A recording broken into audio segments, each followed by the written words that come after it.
Hello everyone, I am Sarita Srivastava from Mahatma Gandhi Shikshan Sansthan.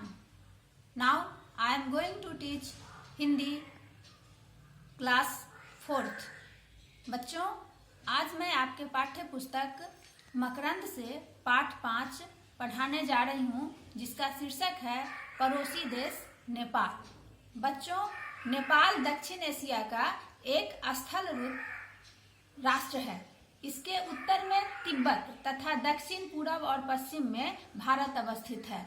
बच्चों, यहाँ की 85% जनसंख्या हिंदू धर्मों को मानने वाले हैं। विश्व में जनसंख्या के प्रतिशत के आधार पर नेपाल को हिंदू राष्ट्र घोषित किया गया है। बच्चों, इसकी राजधानी काठमांडू है। बच्चों, जैसे हमारे देश भारत का राष्ट्रवाक्य है सत्यमेव जयते, सत्य की हमेशा विजय होती है, जीत होती है, उसी तरह से नेपाल का राष्ट्रवाक्य है जननी जन्मभूमिश्च स्वर्गादपि गरीयसी, अर्थात माँ और जन्मभूमि स्वर्ग से भी महान है। आओ बच्चों, अब हम पाठ को पढ़ते हैं। पड़ोसी देश नेपाल। नेपाल भारत का पड़ोसी देश है। नेपाल के साथ भारत के संबंध मधुर का मतलब होता है मीठा, और मैत्रीपूर्ण का मतलब होता है मित्रता से भरे हुए हैं। तो बच्चों, नेपाल का भारत के साथ जो संबंध है वह मधुर और मित्रता से भरा हुआ है। यहाँ के मूल निवासी गोरखे और शेरपा होते हैं। गोरखे कद का मतलब होता है ऊंचाई, यानी कि हाइट में, मंझले किंतु शरीर से हट्टे कट्ठे और स्वस्थ होते हैं। उनकी नाक चपटी और गालों के ऊपर की हड्डियां कुछ उभरी हुई होती हैं। ये उनका शारीरिक बनावट है। आंखें छोटी और माथा संकरा का मतलब होता है जिसकी चौड़ाई कम हो, यानी कि उनका माथा जो होता है, ललाट जो होता है, वो कम चौड़ा होता है। उनका रंग कुछ गेहुआ पीला होता है, जैसे गेहूं का रंग देखे हो ना, उसी तरह का। इनका सबसे प्रिय हथियार खुखरी होता है। ये वीर, साहसी, उदार और प्रसन्न चित्त होते हैं। प्रसन्न चित्त का मतलब होता है बच्चों खुश रहने वाला। नेपाल की दूसरी प्रमुख जाति शेरपा है। शेरपा जाति के लोग भी उतने ही हट्टे कट्टे होते हैं जितने कि गोरखा। ये परिश्रमी होते हैं। भारी सामान को अपनी पीठ पर लादकर बड़ी सरलता से पहाड़ों पर चढ़ जाते हैं। संसार की सबसे ऊंची चोटी माउंट एवरेस्ट पर चढ़ने वाला तेंजिंग जो था वह शेरपा जाति का ही था। शेरपा को अपनी पीठ पर कुर्सी रखकर उस पर तीर्थ यात्रियों को बैठाकर तेजी से पहाड़ पर ले जाते हैं। ये पहाड़ों में ही अपना जीवन व्यतीत करते हैं। तो बच्चों, आपने क्या जाना कि नेपाल के मूल निवासी गोरखे और शेरपा होते हैं, जो बहुत ही परिश्रमी होते हैं, वीर होते हैं, साहसी होते हैं, उदार होते हैं। माउंट एवरेस्ट की चोटी पर आराम से ये चढ़ जाते हैं। अपनी पीठ पर शेरपा जाति के जो लोग होते हैं वो अपनी पीठ पर कुर्सी रखकर उस पर तीर्थ यात्रियों को बैठाकर पहाड़ों पर ले जाते हैं। निचले क्षेत्र में रहने वाले नेपालियों के घर बांस और लकड़ी से बने होते हैं। बच्चों, ऊंचे पहाड़ी क्षेत्रों में पत्थर के मकान बनाए जाते हैं, किंतु उनकी छतें स्लेट से बनी होती। स्लेट एक पत्थर होता है। तराई वाले इलाकों में रहने वाले घास के मैदान में कहीं कहीं घने जंगल पाए जाते हैं। इन जंगलों में इलाका का मतलब होता है बच्चों जगह, यानी कि तराई वाले जगह में रहने वाले घास के मैदान और कहीं कहीं घने जंगल में पाए जाते हैं। इन जंगलों में बांस, बबूल, सागौन आदि के पेड़ मिलते हैं। यहाँ इन जंगलों में शेर, भालू, हिरन, गेंडे, भेड़िए आदि जानवर पाए जाते हैं। नेपाल में इमारती लकड़ी, गोंद, शहद और इत्यादि पदार्थ प्राप्त होते हैं। यहाँ का मौसम बहुत सुहावना रहता है। सुहावना का मतलब होता है मन को अच्छा लगने वाला। बच्चों, नेपालियों का मुख्य व्यवसाय यानी कि धंधा, कामकाज।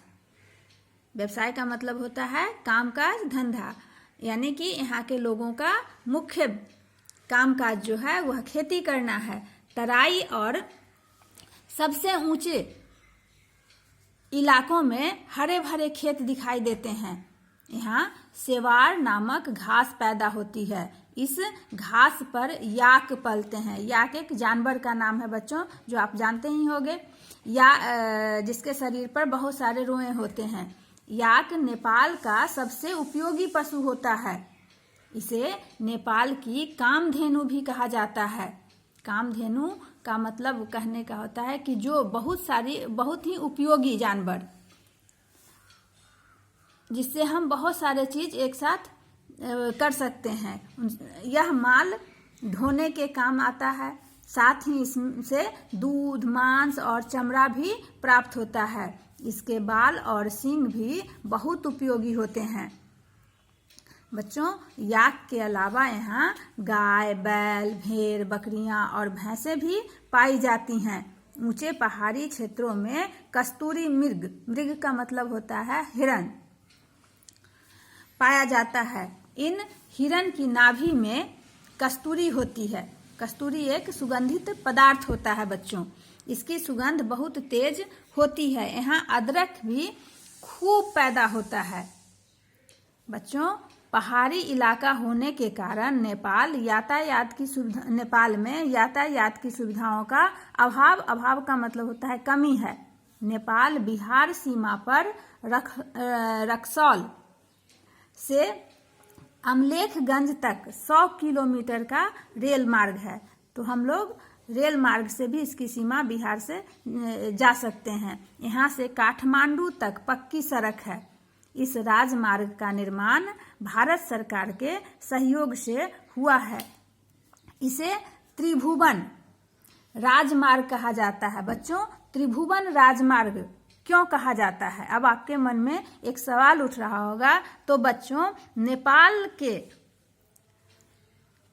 राजा थे त्रिभुवन वीर विक्रम शाह, जिनका साम्राज्य वहाँ 11 दिसंबर 1911 से लेकर उनकी मृत्यु तक वो वहाँ पर